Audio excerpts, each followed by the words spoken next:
Hey, good afternoon. First, let me just begin by apologizing for the glitch we had this afternoon getting into the webinar. I'm not sure what happened. I got in it the first time and wasn't able to access any of the controls, and when I tried to go out and come back, I just never could get it to go back in. So I apologize. Please know that I try to be very conscientious about honoring your time, and I do realize that several of you, gave up your time to be there. And again, I apologize, and I hope you can forgive me. Let's go ahead and get started with the balanced reading diet, talking about fluency today. Our goals today are we want to look at the components, again, of the balanced reading diet, just always going back to that, making sure that we're looking at what needs to be happening in every classroom every day as we help support reading and literacy for our children. Define what fluency is, and then to look at some instructional strategies to support that.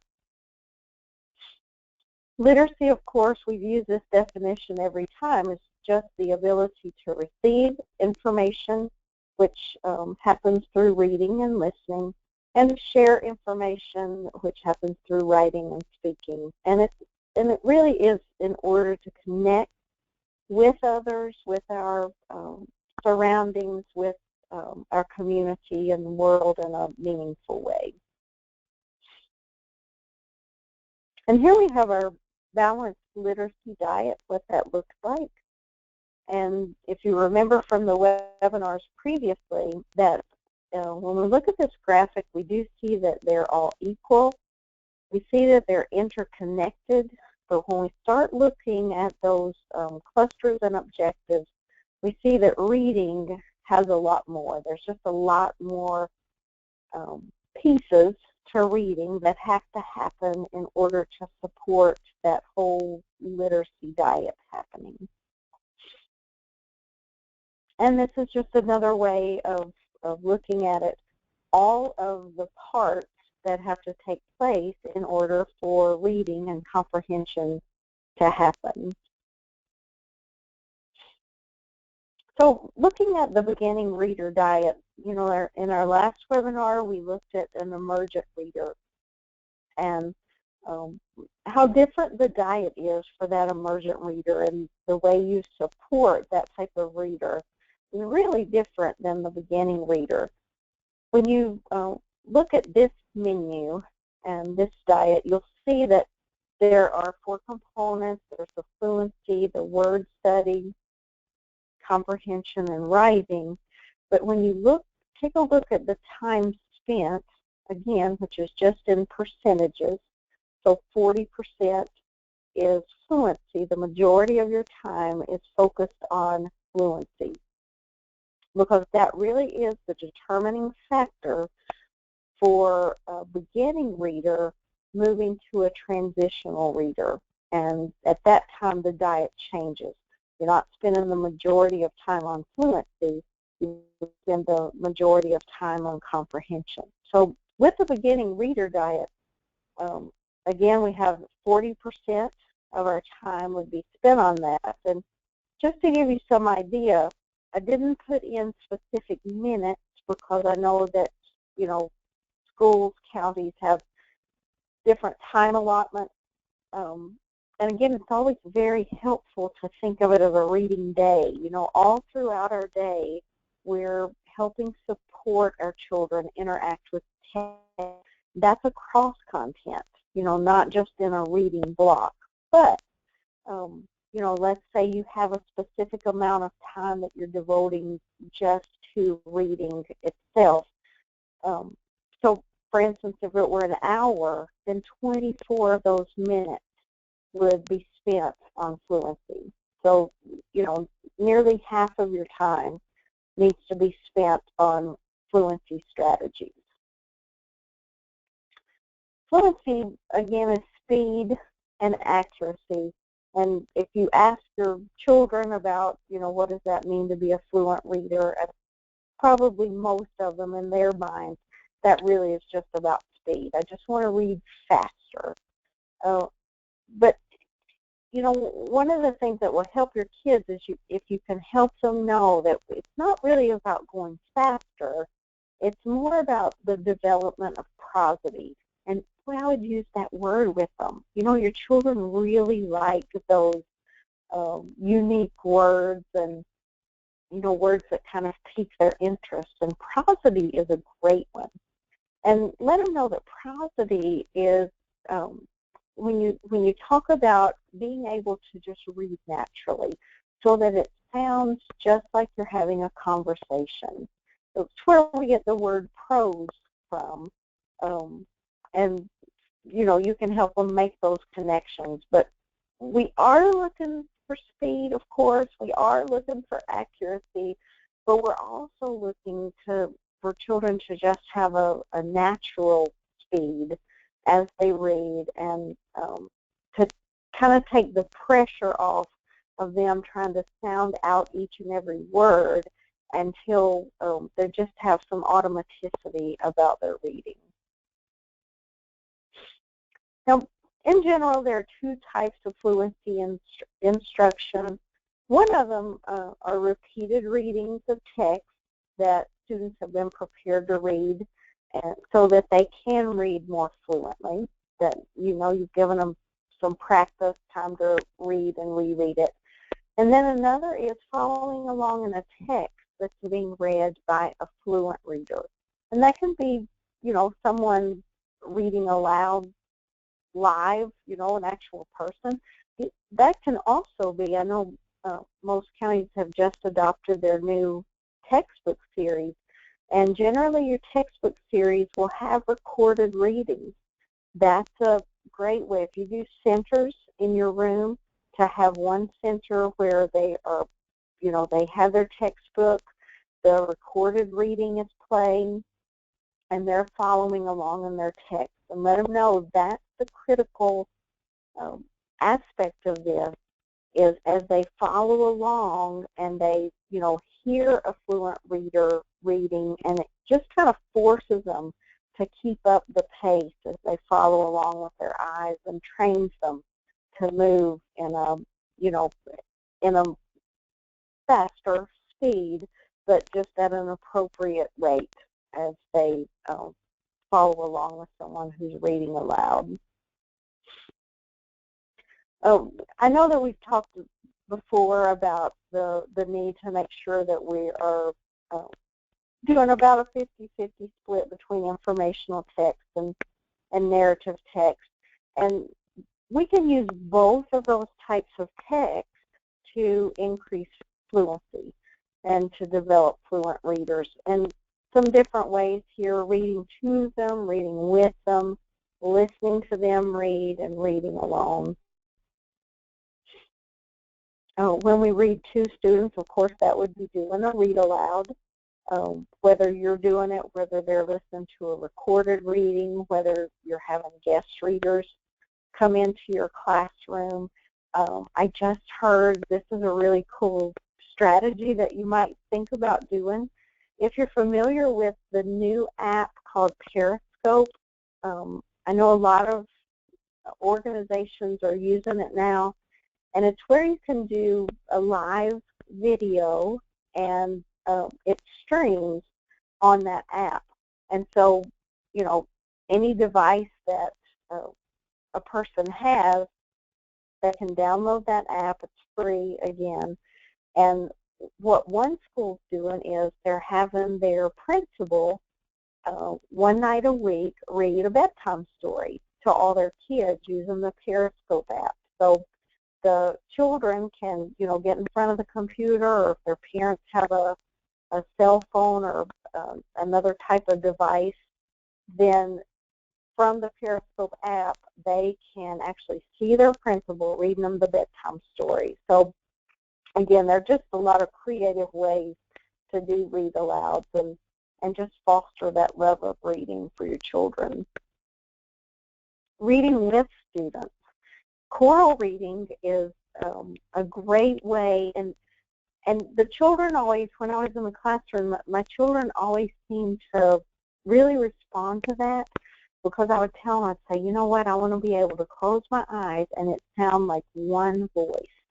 And they worked really hard at doing that. It, it seems so simple, but they really wanted it they wanted to be able to do that and make it sound, like it was just one person reading. So they really worked on their fluency to be able to do that. Another one, though, is reading and singing. That's a great way, but again, they do need to be looking at the text to really maximize the effectiveness of this strategy. Two versions of choral reading, of course, would be repeated reading, where you have the same text and the students just read this several times, across several days. This is a good place if you have different content areas that you're studying. Maybe you're studying about the weather, or maybe you're studying about a social studies concept or period. It's a good place to, take a passage that you're going to use that and just have them practice that reading every day. That's a twofer. that's a win-win. One, because you are giving them repeated exposure to that content that you want them to learn. At the same time, you are giving them fluency practice just by reading and rereading the same text over and over. But actually, research has shown it doesn't matter necessarily if they read the same text over and over or if they're reading different text. Really the critical component is that they are reading and reading a lot, engaging with text a lot. And that ought to really encompass the majority of your day. Listening to students read, and you can do that again by that repeated reading or by having guided reading time, where you have students at an instructional level, at a level beyond what they're able to do independently. And the new research shows that can be from 2 to 3 grade levels above their independent reading.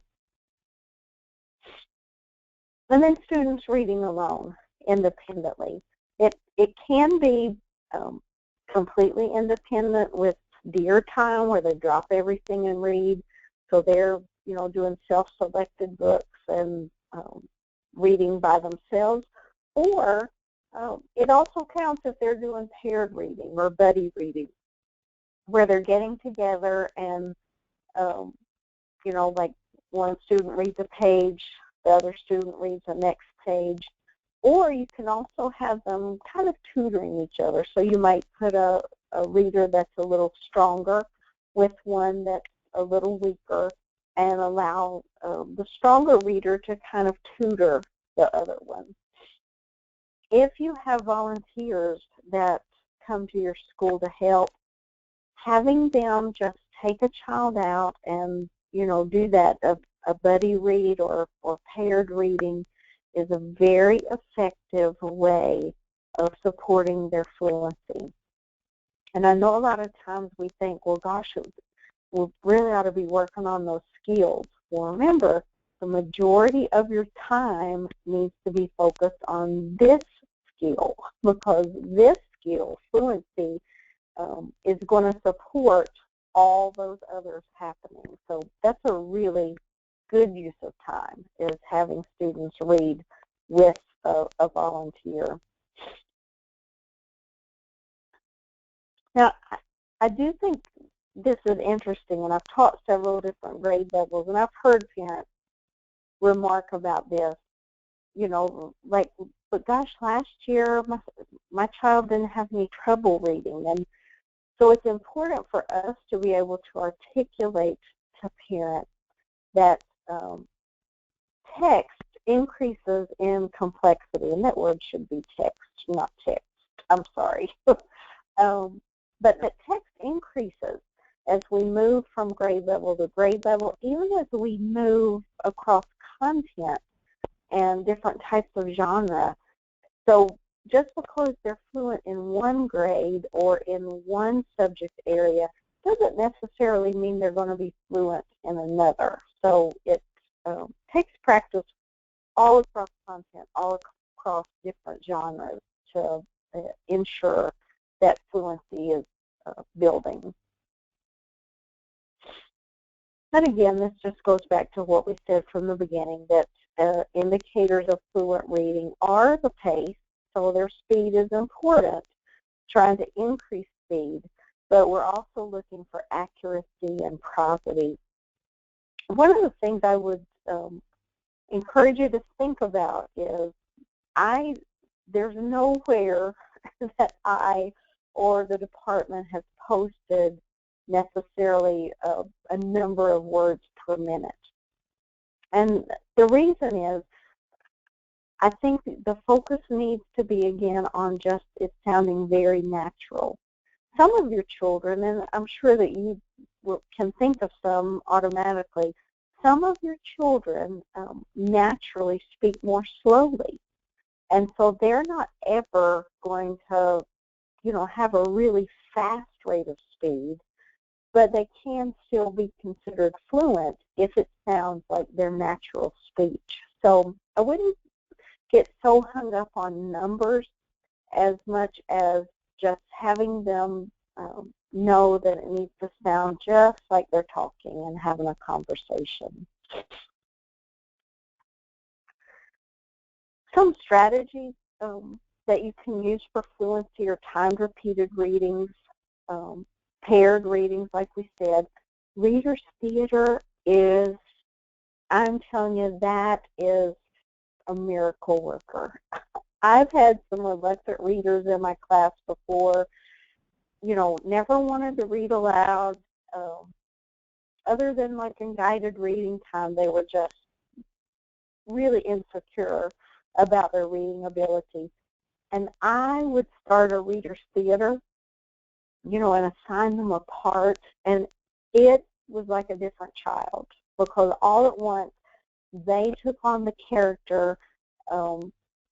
They didn't even see themselves necessarily as reading. It was more about portraying this character. So reader's theater is a great option, especially for those struggling readers. Expert reading, all that means is, in my classroom, what I would do is I would assign a child a day. On Wednesday, you're going to be our expert reader. So I want you to choose a book, and then I would help them practice and just get ready to read that book aloud to the class as an expert. So they had to really have some expertise in fluency and being able to pronounce the words correctly, using inflection and expression in their reading. And, so then they were our guest reader that would come and read for the entire class. And again, they work really hard because they know they're going to be in front of their peers, and they want to do a good job. They want to be successful. Poetry readings, another thing that you can use pretty easily for those repeated readings, and singing songs. Now, this one are just some examples of reader's theater. There are so many sites on the internet that you can go to for reader's theater. That Busy Teachers Cafe is one of my favorites because it has not just scripts, but has a lot about how to set them up and how to go about implementing a reader's theater. And so there's a lot of helpful tips on there as well. And I know that you're not going to get all these written down. You're welcome to this PowerPoint, but here's really what you need to know. Google. Go to Google. If you just go to Google and type in Reader's Theater First Grade or Reader's Theater Science or, just even Reader's Theater, you will get just a plethora of websites that will offer Reader's Theater scripts that you can use. Another way you can do reader theater is if you are using a story in your basal, and you can show them in the quotation marks that, those are the parts that you will assign. You're going to be this character, so you're going to read in the quotation marks. And then you have a narrator. And it's amazing that they can do that on their own. So you can just say, okay, you're going to be this character, you're this character, you're the narrator. And they figure out on their own when it's time to read. So there's not an actual script, but they're just reading the story, in parts, but in tandem with each other. Now, one of the things that I think is really important that we always help make that connection is the fluency and vocabulary connection. Because if you have a child that doesn't have fluency, they just cannot grow vocabulary. They'll either read just, really simple text, like the predictable texts that aren't going to grow their vocabulary, or they'll try to read independently text that's beyond them and that they can't read with fluency, and that's not going to grow vocabulary either. So it's really important that we see this connection. And let's just talk about why a little bit. And I know I've shared this with you before, but I think it bears repeating that research has shown that when it comes to risk factors for vocabulary development, poverty trumps everything. Poverty really is the deciding factor about building vocabulary. So when you think about children who come to us in pre-K or in kindergarten, by the time they reach school age, children in poverty have heard 30 million fewer words than children who come from higher income. And let's take a look at our own statistics here in West Virginia. You can see up in the top left corner that we have 278,000 students. And our latest demographic information tells us, because of the community eligibility options now, that nearly 70% of our children are considered low SES now, which is different. It was about 60%, but because of that community eligibility options, that percentage has raised. We also have,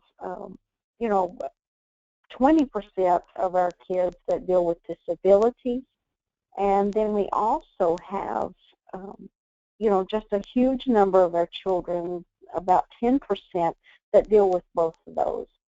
So they have dual struggles. Not only do they come from low-income families, but they also struggle with some sort of a disability. And poverty, again, really isn't necessarily about just not having money, but a lot of times it's also a mindset. So it's just a mindset where we learn to live with meager possibilities. We lose hope, or we lessen our expectations about what is possible and what our children can achieve. Because fluency is such a critical part of comprehension, we have to have a way to know whether or not they're progressing. If you were a farmer and you were trying to fatten your sheep or your cattle or whatever, you're going to do something to make sure that what you're doing is working, that they're gaining weight or they're progressing like you hope, like you plan and you hope that they will. So when we think about fluency and we think about putting plans into place and putting strategies into place to support fluency, then we need to know, it's what we're doing. Does it matter? Is it making a difference? Is it resulting in adequate growth? So we have to think in terms of assessment. How do we assess fluency? One of the things I would encourage you to do is think about your current practice. What kinds of tools do you have in place to assess fluency? And I think it's helpful if you'll think in terms of what's an authentic assessment about fluency. When I look at real text and text that's related to what we're studying, and have a child do a timed repeated reading multiple times, throughout the week or over a period of time, that's a much more authentic assessment than, having them do a word list or, to see how quickly they can do words. So think in terms of what kinds of tools do you have in place,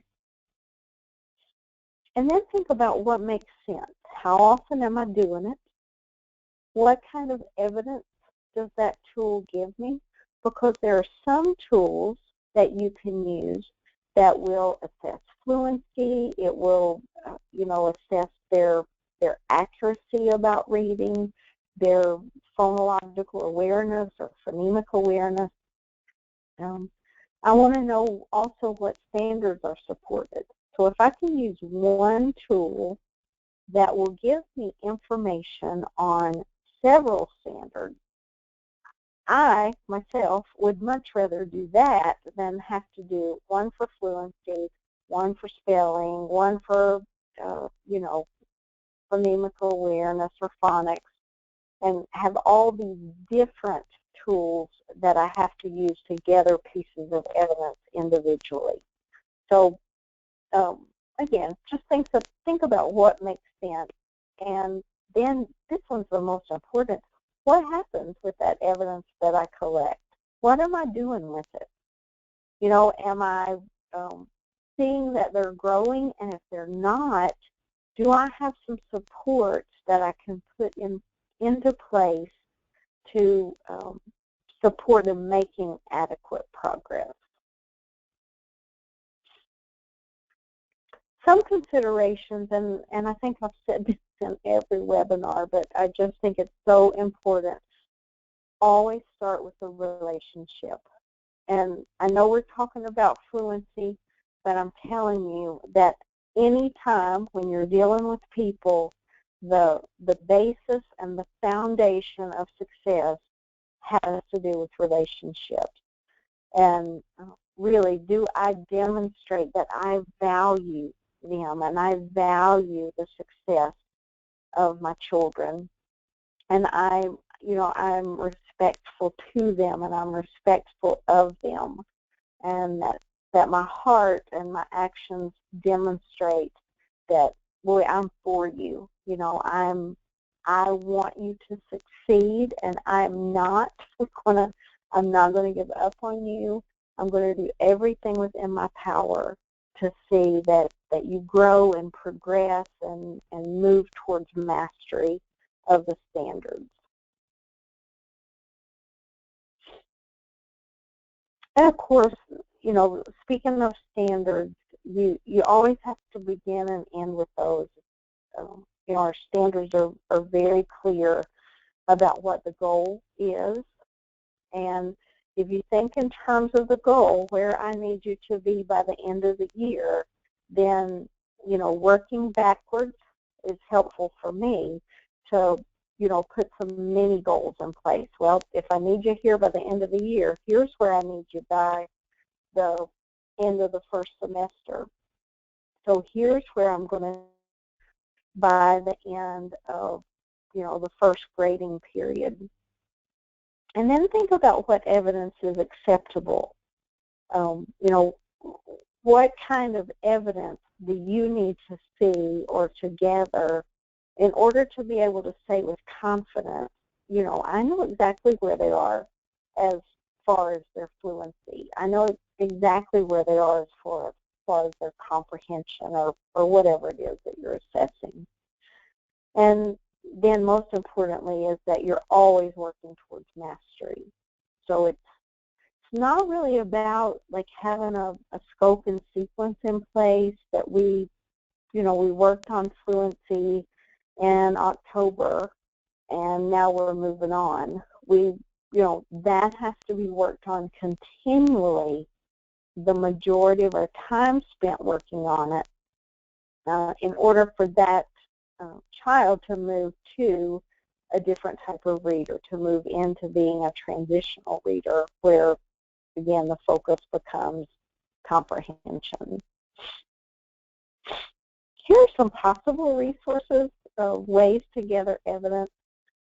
Running records are free, and I'm telling you, on YouTube, if you go to YouTube, you can even do your professional development right from there. They have just a sequence of videos that show you exactly how to do running records, how to code them, how to determine where your child is and what he or she needs to move forward.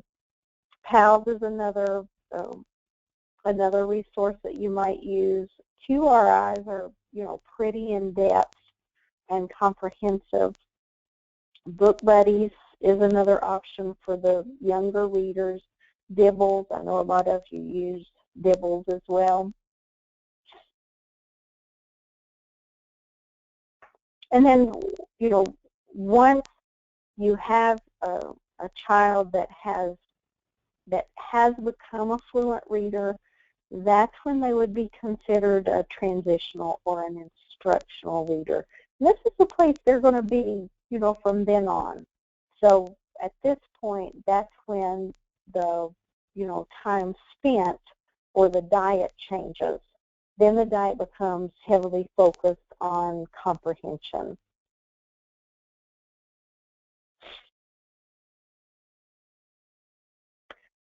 Okay, I know this isn't live, so you don't even have the opportunity to type in questions, but I do want to let you know that we are having additional webinars coming up. In February, we're going to be looking at phonics and phonemic awareness and just how to do word study in our classrooms.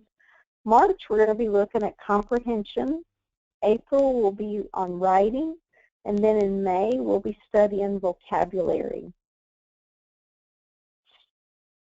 And I want to just take you to the West Virginia tree, just so you know that all of these webinars are recorded, and the way you get to it, if you'll go to the West Virginia Department of Education homepage, and just right up in the search bar type WV Tree, it will take you to this page, and then go right here to the Early Learning tab. Any of the grade levels, the webinars are posted right here under Professional Learning. So you can see the ones that we've already done, the Balanced Reading Diet and the Emergent Readers, where we looked at the concept of word, concept of print, alphabet, phonological awareness. So as soon as this one is formatted, it will also be posted here for the fluency.